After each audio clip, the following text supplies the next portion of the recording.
From the beginning of Montana's distinctive yet troubled history, the Treasure State was dominated, both economically and politically, by powerful outside interests who shipped in capital and bought control of the state. Historians tell us that as the Anaconda Company and its friends ran Montana, economic and political power flowed out into the hands of distant capitalists and corporations. Policy was determined in far-off New York City, and control of the press was rigid. Anaconda's corporate dominance in Montana's political affairs was unique in American history. For its first 75 years, Montana was a one-company state. But then big winds of change roared across the Treasure State. Between 1965 and 1980, Montanans ripped off their copper collar, transforming Montana from a corporate colony into a free, modern state. The people finally controlled their own destiny.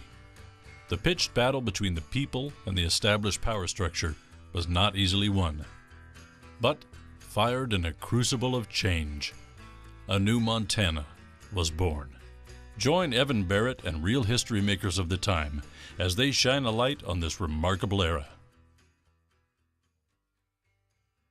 Welcome back to In the Crucible of Change. We have a real special program here tonight. We are not discussing this with a practitioner from the time, but an observer of the times. Our special guest is Chuck Johnson. Chuck, we like to call him, is the Dean of Capitol Reporters. Since he first was sitting in the Capitol taking a look at things happening in the 1971 session, Chuck has been involved as a reporter, one of the best in Montana, all the time until today, 42 years. So he's been through it all, he's seen it all, and his observations are very, very important to getting a sense of the period. So, Chuck, welcome to In the Crucible of Change. Thanks for having me, Evan. Yeah.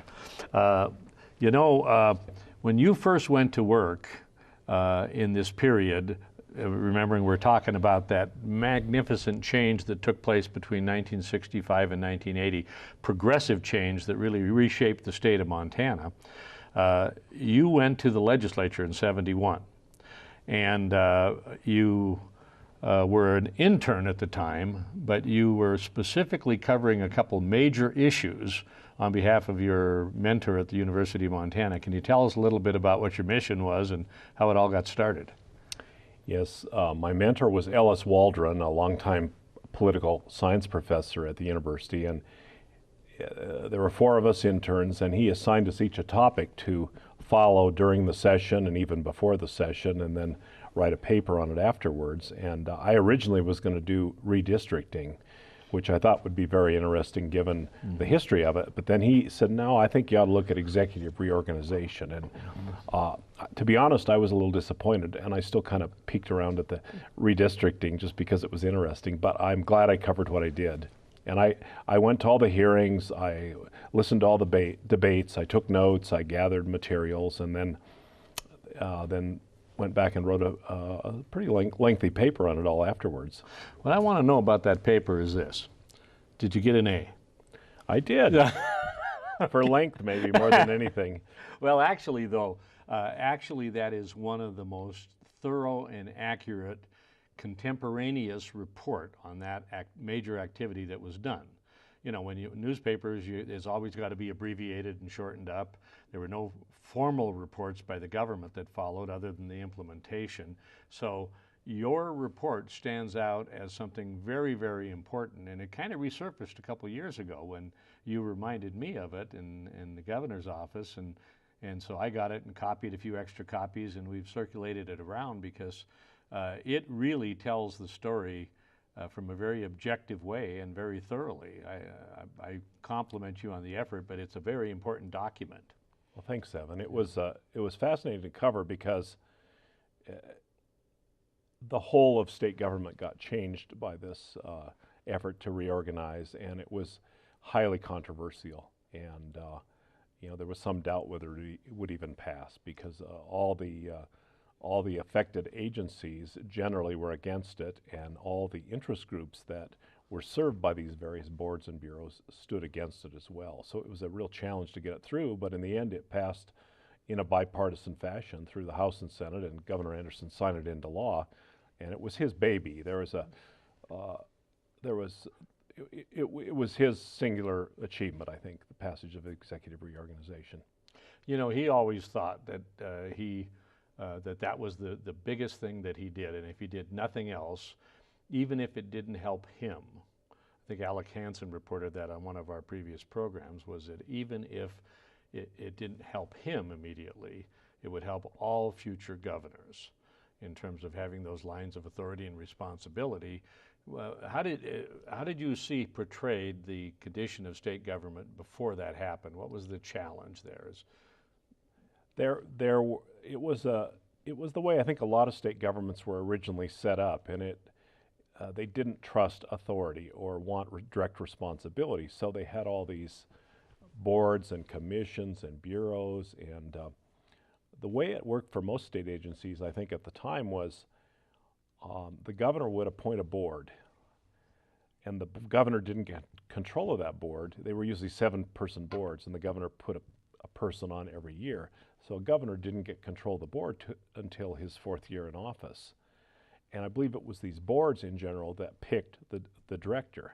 Mm-hmm. So if there were trouble in one of the agencies, those directors reported to the board, not the governor. So it was an easy way for governors to duck responsibility, as they say, well, it's the Board of Livestock or the Board of Institutions or the Board of this or Board of that. The Revenue Department had a 3-person, it was a 3-headed agency, the Board of Equalization. And it just wasn't efficient, and very hard for governors to come in with an agenda and want to get it passed. It's kind of revolutionary to have a governor say, I not only want to enjoy the perks of being governor, but I actually want to govern. Yeah. Which is basically what Forrest Anderson was saying.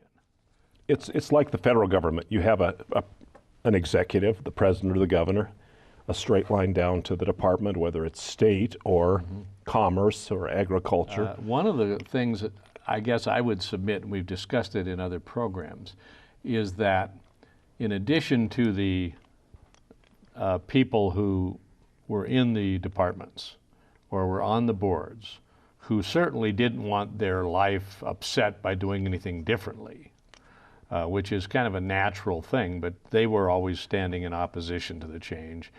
And some of the interests that were served were looking the same way.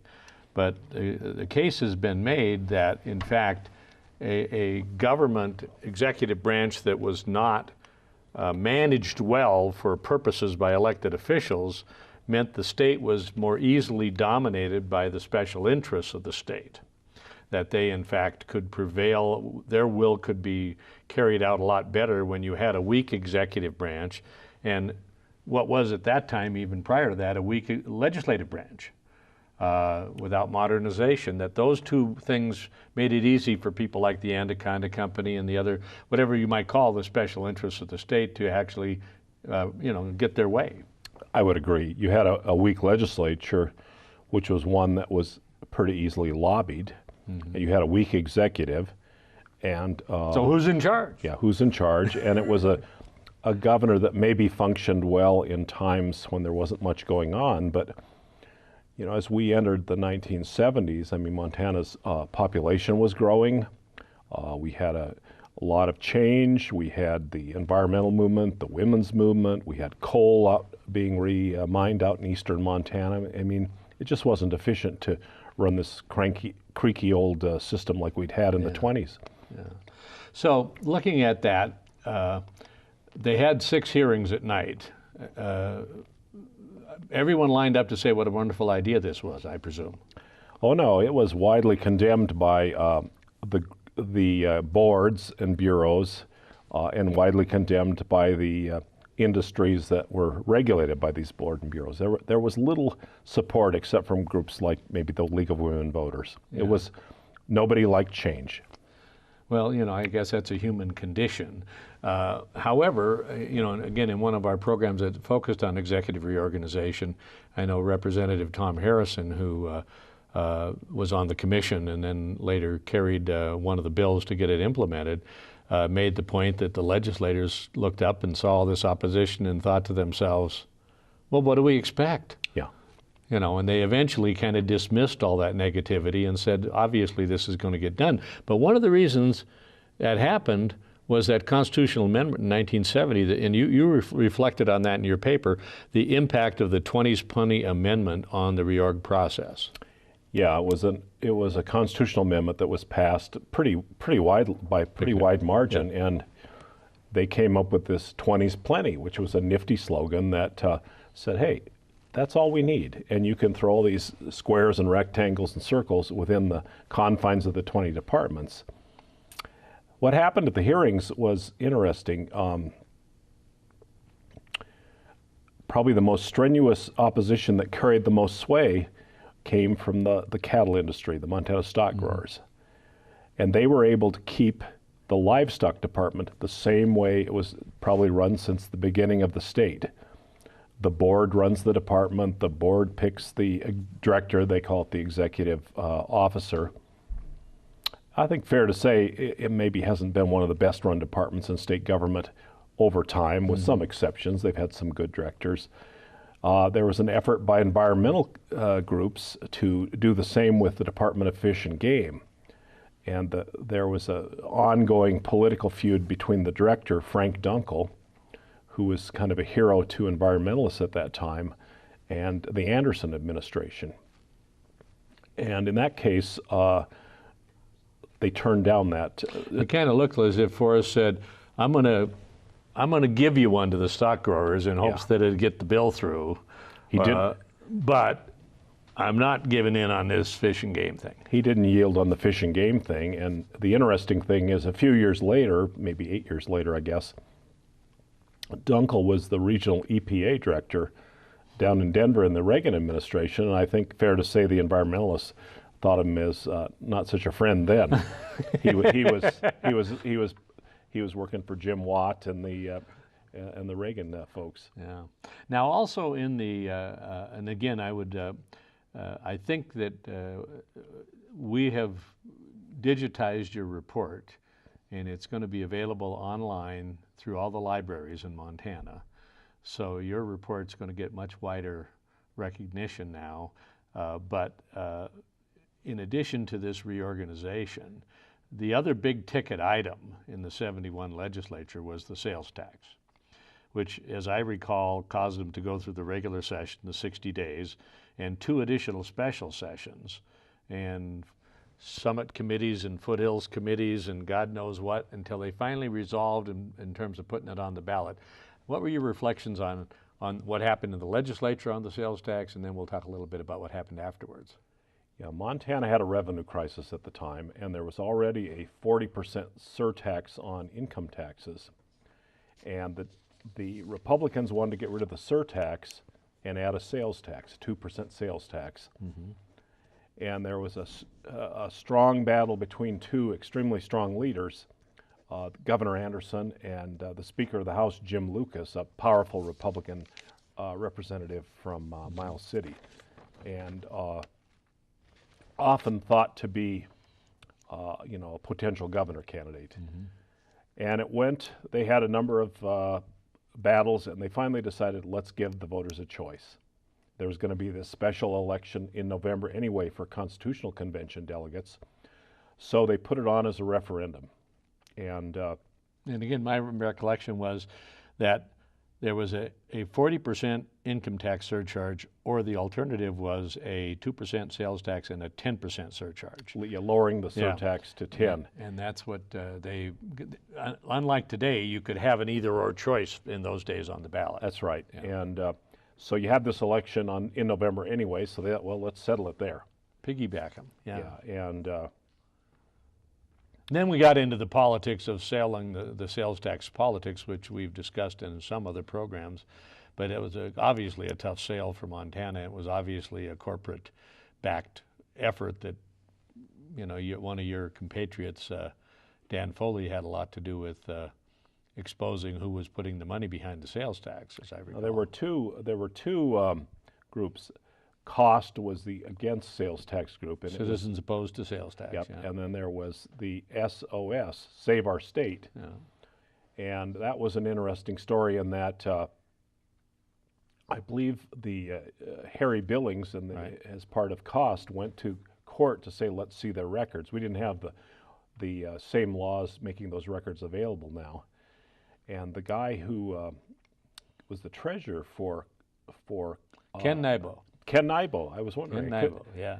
He said he was hunting, and he was out hunting, and nobody could reach him. Well, Judge Victor Fall, I believe it was the day before the election, ordered a Show hearing. cause hearing, yeah. And the records became public, and it showed what everyone suspected, that the largest corporations in the state were bankrolling the pro-sales tax campaign. And pretty amazing to see on election day as people got up to vote. Here on the front page of all the papers was a story about the corporations pushing the sales tax. You couldn't buy advertising like that if you're on the other side of the issue. Yeah, and they would have been much smarter to put it out earlier. But Yeah. so the voters go to the polls and they reject the sales tax 70 to 30. They go for keeping a 40% surcharge on income taxes and no on the sales tax. And at the same election, they're electing con delegates. Now, as I recall, there were 58 Democrats elected, 36 Republicans, and 6 independents. Mm-hmm. If you go back and look at the makeup of the legislature in the 1970 election, the Republicans had about a 6 or 7 vote lead in the House, Democrats about the same in the Senate. So the con election, I think, definitely was influenced by the sales tax vote, and I think it gave Democrats a big boost. Well, I think it was the tilt that the Republicans were obviously identified with the sales tax. The Democrats were big opponents to it, and as a result of that, you know, they picked up significant strength in comparison to before. No question about it. Yeah. No question. Now, that sales tax election having impacted, and again, I look at it as kind of the serendipitous thing that happened. If you're a progressive, that all of a sudden you had that tilt to the Democrats. But the reality was that in those times, there were a lot of progressive Republicans, and especially in those that ran, and independents, and especially those that ran for the con. And there was a reason for that in terms of who could run for the con. Yeah, there was a debate in the legislature about whether legislators and other current elected officials could run for the con posts. And so they filed a kind of a friendly lawsuit with the Montana Supreme Court to get an answer.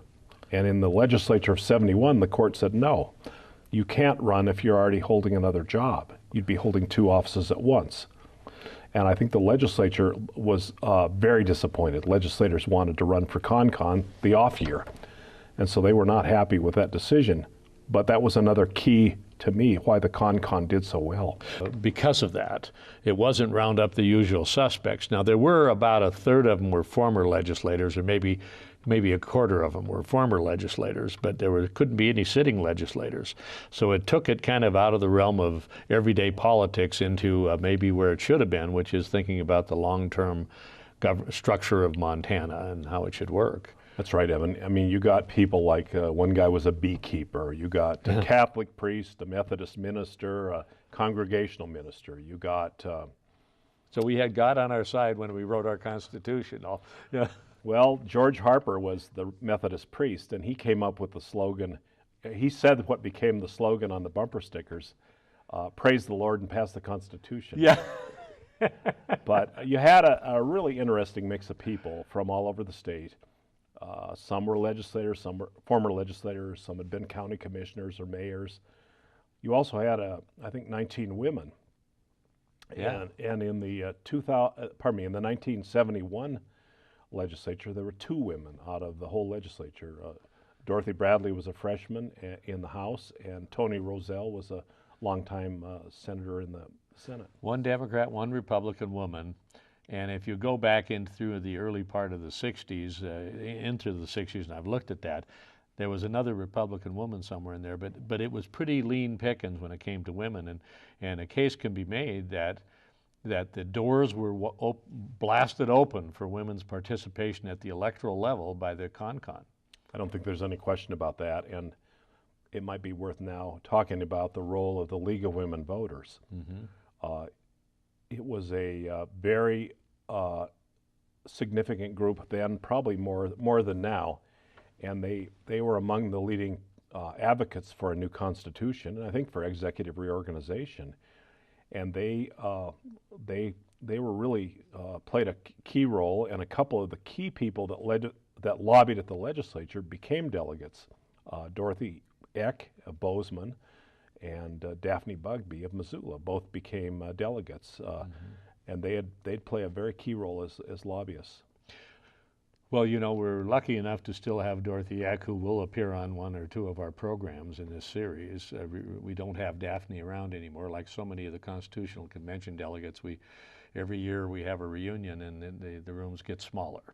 Dorothy was one of the officers. I think she was the Western District Vice President. She was the third vice. Yeah, she was the third vice chair. They balanced it out rather interestingly, because they had essentially was almost a partisan vote for the chairman, and Leo Grable was elected, and people wondered, but he turned out to be one heck of a chairman of that convention. But then I think they picked Bruce Brown out of Miles City as a Republican first vice chair, and then they had Dorothy, and then they had Gene Bowman was the secretary out of Billings. John Toole, too. And John Toole. Yeah, well, he was the first, yeah. So, you know, they did a good job of balancing it out, but Dorothy and Gene Bowman were officers of the convention. So again, I think it did blast the doors open. No question about it. The other thing that they did at the convention that I think the legislature ought to look at doing too is they didn't seat people the normal way where the Democrats were on one side and the Republicans were on the other. They sat alphabetically. And it was a definite effort to say, we're not going to be partisan. And I remember the newspaper folks met with, the editors met with the CON leaders before the convention. And they were telling us we should not put, you know, Delegate Daphne Bugbee, D. Missoula. We should just say of Missoula, because that would introduce partisanship. We argued that by putting that would show, if there wasn't partisanship, it would demonstrate it. And so we continued doing that. That's how we always do it with the legislature. We put the party abbreviation and then the town they're from. Well, they spent their first few weeks in committees, and then they started doing a lot of floor activity. But it was, again, Leo Grable seemed to have run a pretty tight ship as far as the management of it. Was there skepticism abounding about their ability to even put something like that together, a constitution? Or I think the Helena lobbying crew, the trade association folks, were sort of poo-pooing it, saying this will be a big bust, and they have all these inexperienced people, it'll never work. And frankly, there was some doubt about Leo. Leo was I think fair to say, a fairly abrasive guy. He'd run for Congress twice and lost, and you know, there were no people either liked Leo Grable or didn't, and I'd have to say he turned out to be an excellent president of the convention. He kept it moving. I believe it finished on time, or even maybe a couple of days early, and under budget. So I think he was a strong leader, and that's just what the convention needed. Yeah, and I don't know who came up with the alphabetical seating, but I think it may have extreme relevance today as we get divided. Government is so divided that maybe some kind of a solution like that might be helpful, because it's like nothing else seems to be happening. In the period we're in now, the divisiveness is so much.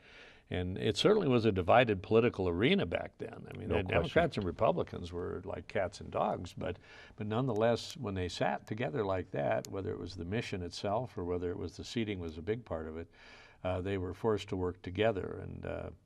And sometimes you say that there's a solution looking for a problem, but maybe we have the problem now, and maybe we ought to be looking at that. I don't know what your thoughts are on that. I think it'd be great if the legislature did that. I don't see what the disadvantage would be. Sitting next to someone of the opposite party would be like, why not talk to that person? You might agree on something. It's interesting to reflect from the current time or in between back to that time. But wasn't there some kind of a thing that happened at the CON related to the audacity of the Constitutional Convention delegates to require the lobbyists to disclose their spending or something? Yeah, I think the way it had been prior to that with the legislature, lobbyists had to register Yeah. with the Secretary of State's office then that they were going to lobby for these groups.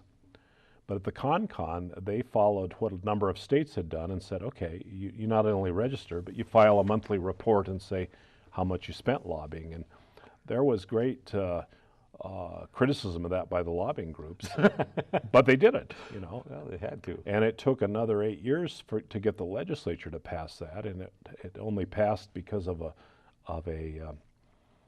an initiative led by people like Paul Richards that passed in 1980.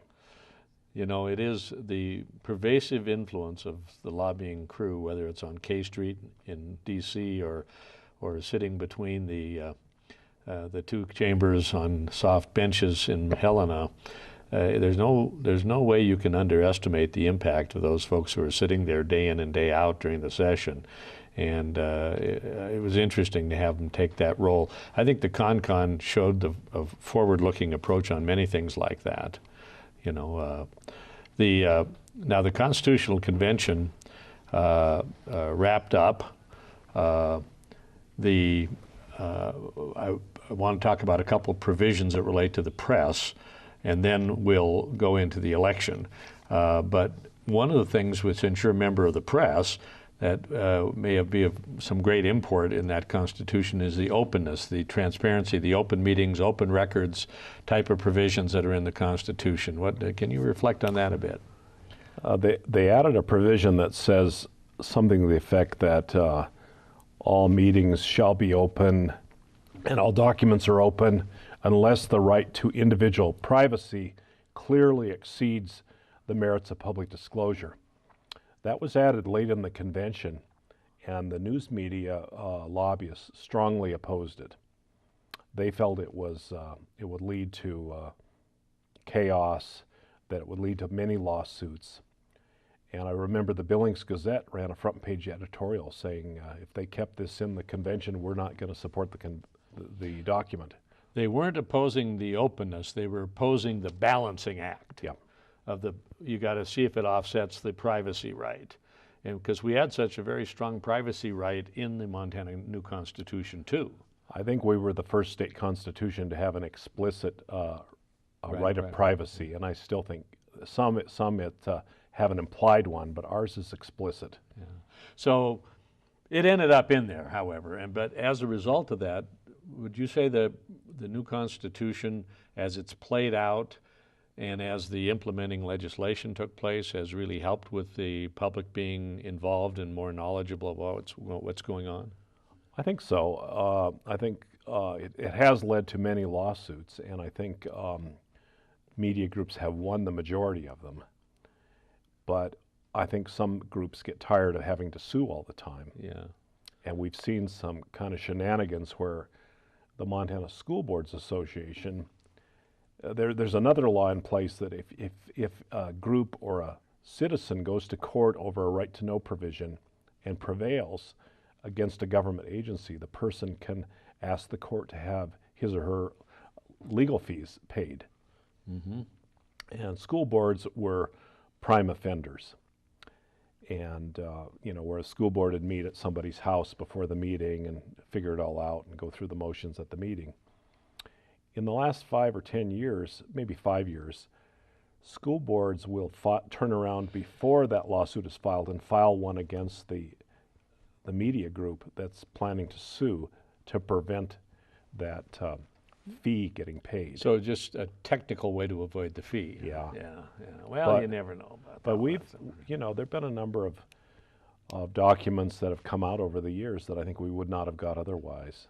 Well, there's an innate desire for secrecy among, people who are making decisions and have to worry about justifying them. And there's always a flow of paperwork underneath every kind of decision in the government, where there's a lot of thinking out loud that is often the kind of stuff you don't like to read in the paper. But the fact is, we do now seem like we have a lot of transparency. And I would agree. Not as much as we'd like, but just an example, our papers, as well as some other media groups, made a request to the Bullock administration to get all the emails and other documents earlier this year when Governor Bullock was trying to consider who to appoint to the U.S. Senate seat that he later appointed John Walsh to. And that was interesting. We found some interesting documents. So I think on the whole it's better. I think there's still a tendency to be secret. We also filed a lawsuit some years ago, a number of media groups, to open legislative caucuses, which had always been closed. Yeah. And that's been kind of a Pyrrhic victory. We won the victory, but I think it's driven, we won the case, but I think it's driven. Underground, huh?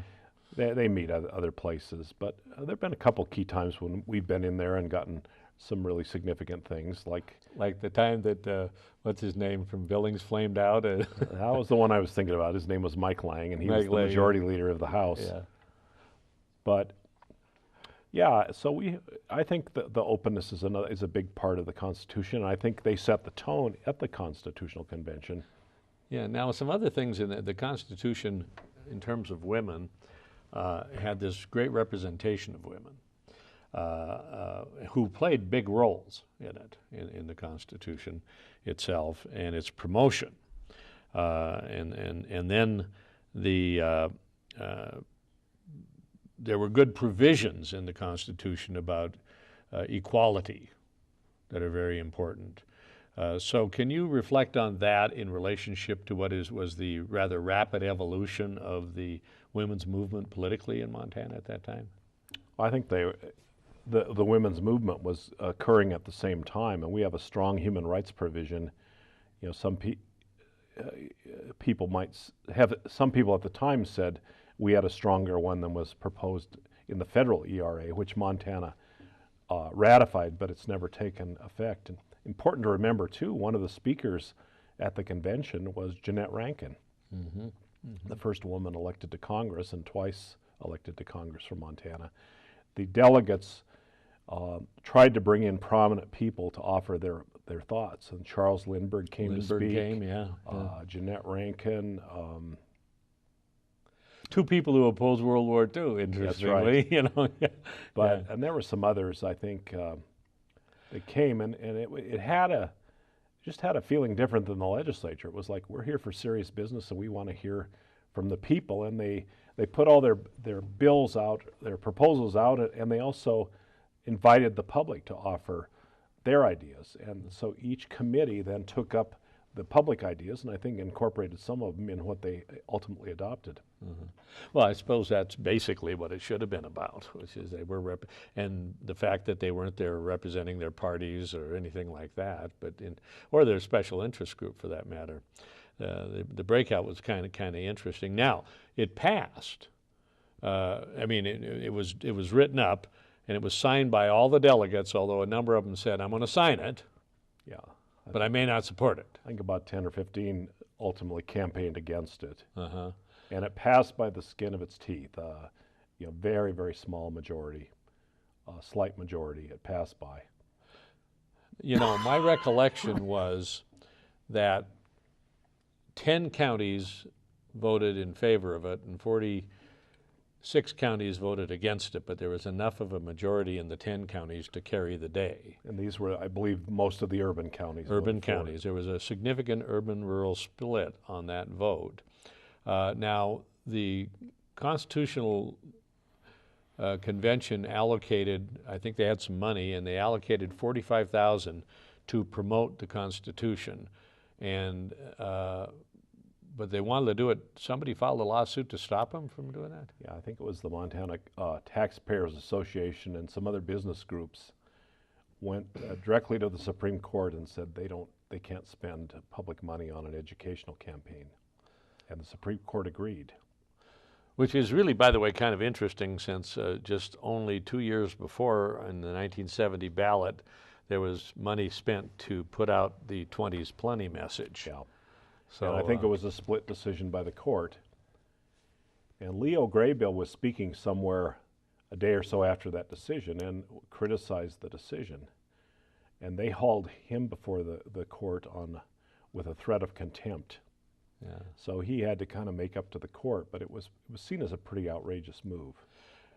My recollection was reading was at the time it became a real almost cause. Well, what's the Supreme Court doing? They're saying you can't spend money, and if someone says something, they're dragging them in front of the court like it's the Middle Ages or something. Yeah. And I think it started to hit on the court, and they kind of backed away, it seemed like, after they did a little thing like this to Leo.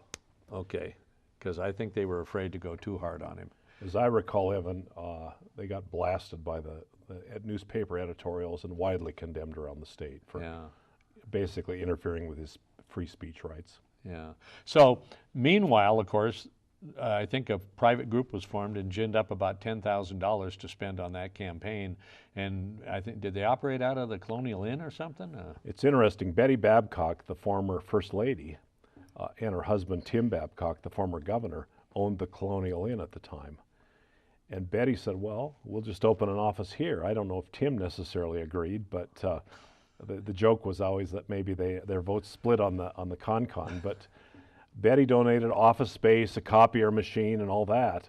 And they had a big number of volunteers that were sending out mailers, sending out things, and they all worked out of the Colonial. They didn't have an advertising campaign per se. They just sent out mailers and things. And praise the Lord and pass the They had to praise the Lord, pass the Constitution. Yeah. And on the other side were the groups you'd expect, the utilities, the railroads, the taxpayers, the Farm Bureau, kind of the conservative interests of Montana. And they were, the ag groups particularly were concerned about the water rights that might come out of this document. And I think that's one reason it failed so badly in rural Montana. Now, you know, I guess you could make an evaluation about things generally, in a sense, that those who are comfortable with the way things are will always fight for the status quo. And that is what was happening here. It was those who were comfortable. I think that's a fair assessment. Those who were not comfortable or were looking for change. There's an interesting dynamic that goes on all the time in that. Now the Constitutional Convention had three side issues because they, I think, very wisely said if we put gambling, unicameral legislature, or the death penalty in it, maybe make the choices for people. We put them in the main body. It'll sink the thing. There'll be so much divisiveness about what to do or not to do. So they put them on the side issues, didn't they? They did, and I think a majority of the delegates might have voted to put a one house legislature, the unicameral legislature, in. But I think wiser heads said, let's leave it up to the voters. Yeah. Death penalty, same thing, and that's always controversial whether we should have the death penalty or repeal it. The gambling under the 1889 Constitution, it prohibited the legislature from even legalizing any gambling. So what the net effect was, we had this statewide ban, but gambling was sort of a local issue, and in some parts of the state it was fairly wide open, others it wasn't. And from that provision that passed, the next legislature came in and legalized bingo and keno, and through some attorney general opinions and court decisions, keno became poker, and anyway, a long list of changes got made. But it was a smart decision. The problem it created was more people actually voted on the side issues on the ballot in June of '72 than the Constitution itself. Mm-hmm. So the Montana Farm Bureau and others went to court and said, if you look at the number of people that picked up a ballot, a minority actually voted for the Constitution and a majority voted against it. And since the Constitution said a majority of those voting, Yep. they alleged that it didn't pass, and that did go before the Supreme Court. It went to the Montana Supreme Court, and it the election survived on a 3-2 decision.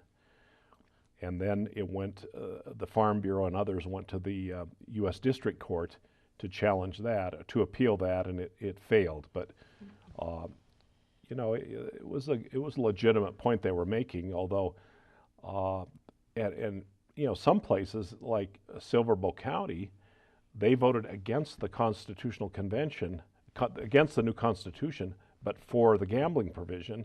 although gambling wouldn't take place unless the Constitution passed. That's right. You had to have the Constitution passed to have the side issues work. It was kind of interesting. The net effect of that, of course, was that a narrow decision, 5-4 or 3-2, reminds me of what's going on in the U.S. Supreme Court today.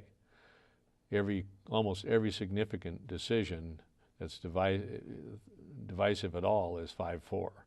And so you don't feel too comfortable about it. But that being the case, once it became the Constitution, it was the Constitution. And it is looked upon as perhaps the best state constitution in the nation. Maybe it's just a product of its time, but... Well, I think it was a product of its time. I think if we'd had the Constitutional Convention 15 years later or 15 years earlier, we would have gotten a completely different product. Or if we hadn't had the sales tax vote on the ballot at the same time. As I say, a lot of accidents happen in politics, but that may be one of them.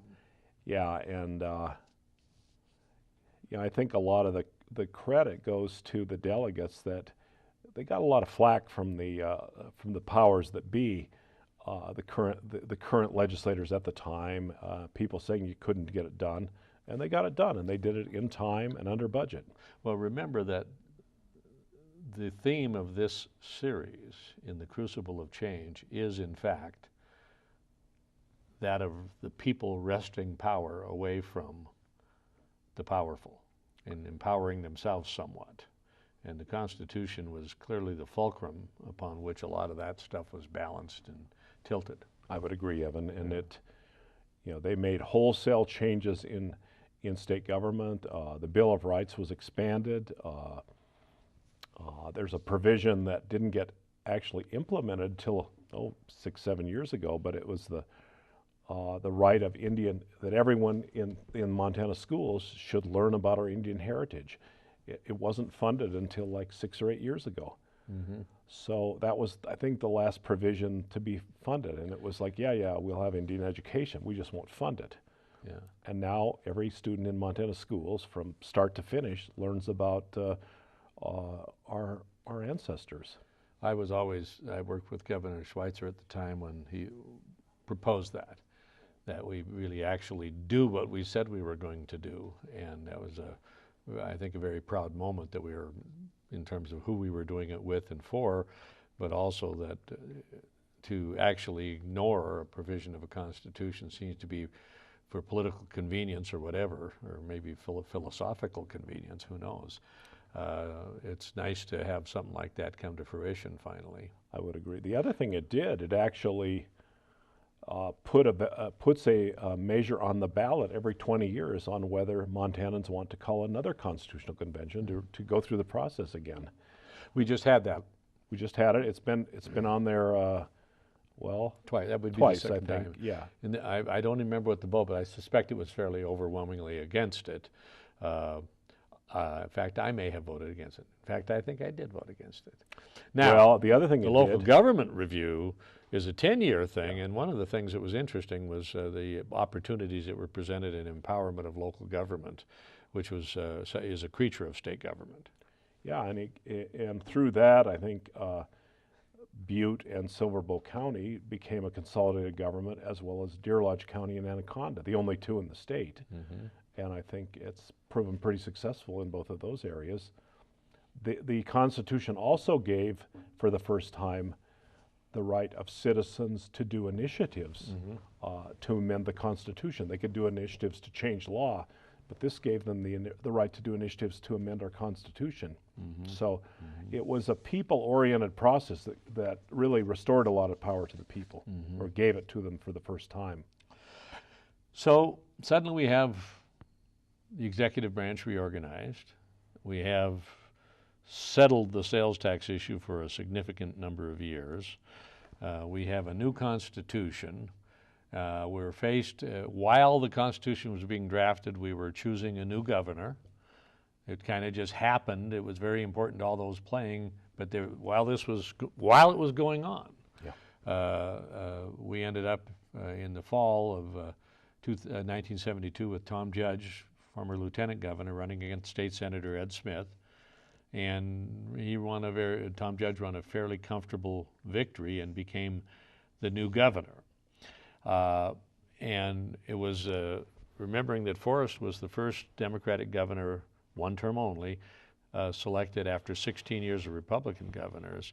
Then you had a new Democratic governor, there's a transition, which aren't automatic, but there was an amazing amount of continuity between those two administrations, which maybe helped carry forward these reforms that Forrest was seeking. Have you thought about that at all? I think Tom Judge kept a lot of the key people that Forrest Anderson had appointed. And one of the top priorities that Tom Judge had was he now had to implement the new Constitution, and the legislature that session had to do it. And we were faced in '73 with the first annual legislative session in state history. That was a key reform of the Constitutional Convention. And there were annual sessions in '73 and '74. And unfortunately, the legislature didn't get to meet before all that happened to put out new rules. So what happened so often in '73 was if your bill looked like it was going down, you'd say, Mr. Chairman, I'd like to postpone consideration of my bill until 1974. So a lot of the work got delayed till '74, which provoked a lot of criticism. And then some of the business groups, the Farm Bureau, the Chamber of Commerce, put an initiative using, I think it was the first initiative to amend the Constitution that was used to go back to annual legislative sessions, although longer than before. So we only got to try annual sessions those 2 years, and they really didn't get a chance to work. My take is with biennial sessions and now with term limits, we have a legislature that's considerably weaker than it was in those days, and they really it was weak, and it's weak in a different way. Yeah. Because it does have staff, and it does have structures like the Legislative Council and Legislative Auditor, and they have a fiscal division. They have a lot of that stuff no going question for about them. that.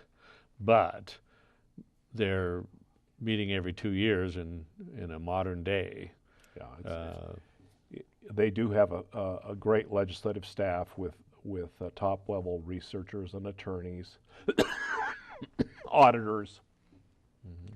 But they meet for 90 days every 2 years. I mean, can you imagine a corporation meeting like that? Or they're not there to address breaking problems, and governors really don't like having them around much. They run things when the legislature's not around, and the legislature sits home and says, "I wish we were there." Well, I was there when we had the back-to-back legislators, and it was a difficult thing to adjust to. Remembering we went from 60 calendar days to 90 legislative days twice. Yeah. And it was difficult to get, and I remember in the Judge administration, which I'd gone back to, saying, well, gee, are we ever going to get a chance to govern, because we're either preparing for, in the middle of, or we're recovering from a legislative session.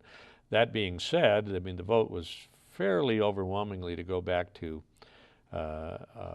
biennial sessions, and there's 2 times since then it's been tried to change it back. It hasn't succeeded. Yeah, the standard joke you hear from people is the legislature meets for 90 days every 2 years, and the people of Montana wish it met for 2 days every 90 years. But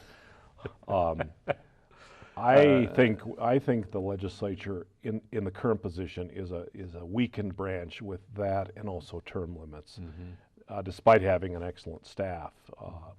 And I wish that's one we could revisit sometime. Yeah. So we have we now have a new governor, and they're starting to implement this stuff.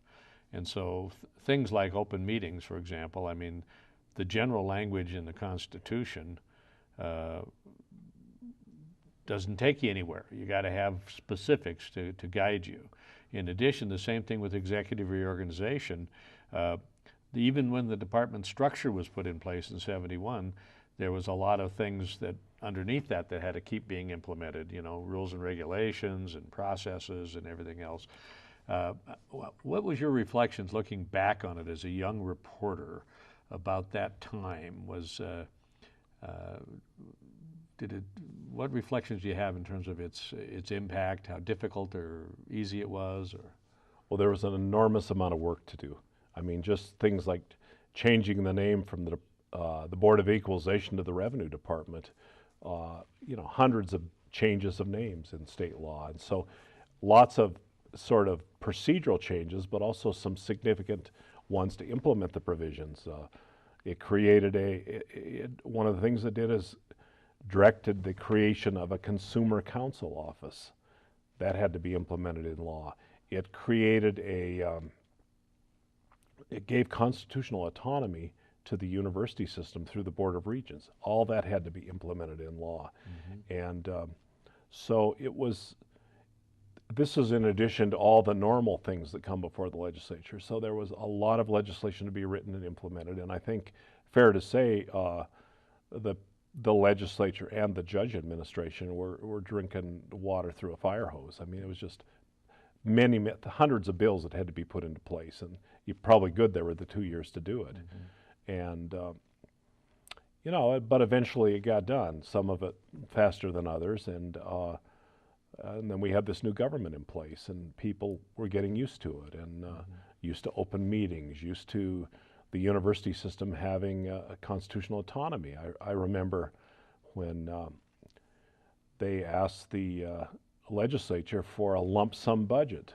Just give us the money, we'll divvy it up as we see it should be done, the regents said. And why, Francis Bardno and the top legislators were appalled. How could that not be a legislative function? There were a lot of tensions between the legislature and some of these the new agencies created, the new powers, but eventually they got straightened out. It just took a while.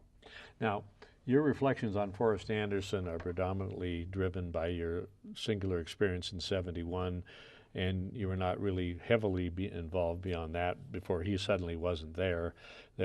I'm one that goes to the belief that the governor is the single most important election in a state because it impacts the direction of state. He or she impacts the direction of state government more than anybody else. I would agree. And it's not far away, Washington, D.C., so and there's only 50 of these folks, and so who the governor is makes the biggest difference in my estimation.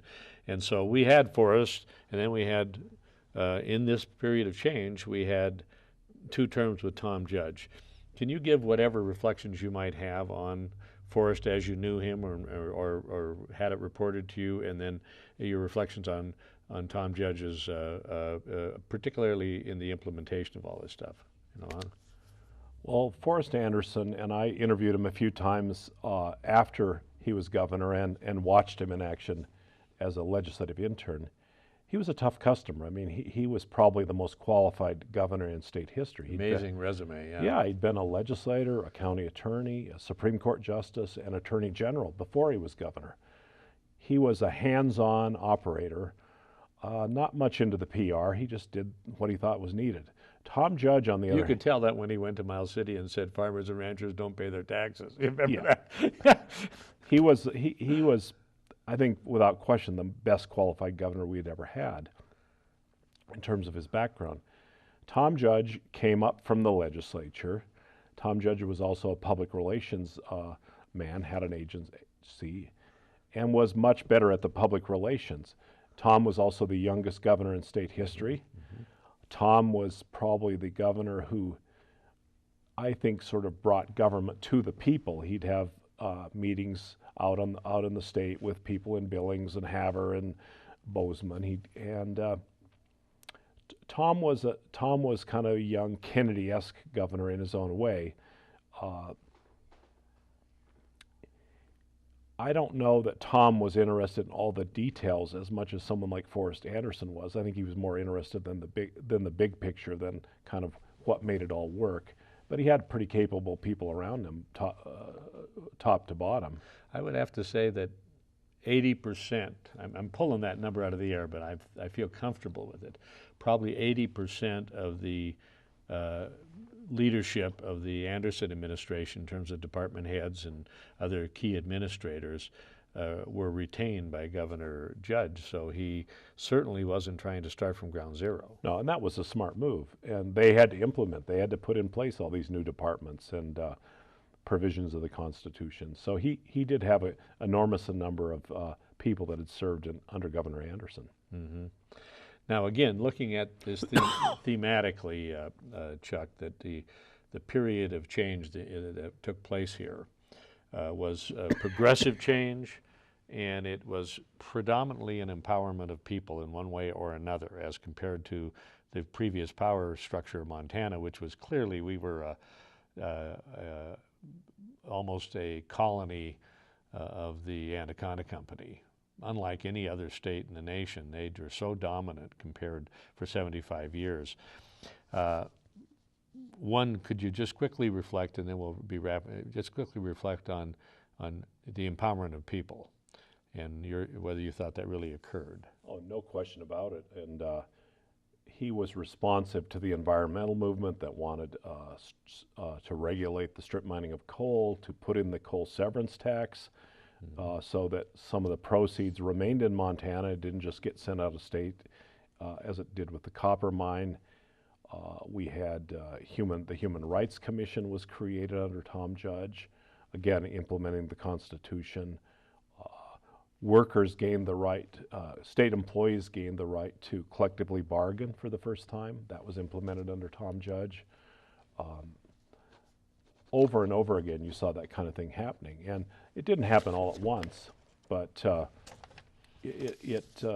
enormous things on the environmental. I think there were a commission to deal with women, issues related to women. There were health issues that came up, but over and over again, the attitude was more, let's bring in the public and hear their opinion, not just top down, but bottom up. Mm-hmm. Well, the empowerment of people is, and at least in our system of government, is an objective we all should try to seek out. And well, we're about to run out of time here. It's amazing how time flies. I only have about 10 more things to ask you about. But if you'll hang around for a few more years, we might do another program. Okay. Anyway, it's been a pleasure to have you here, Chuck. You've added a dimension of thought here that comes not from as a participant, but as a objective, one of the best objective observers of what went on in the crucible of change during all that period of time. So thank you so much for your participation. It's been my pleasure, Evan. Thank you. Yeah.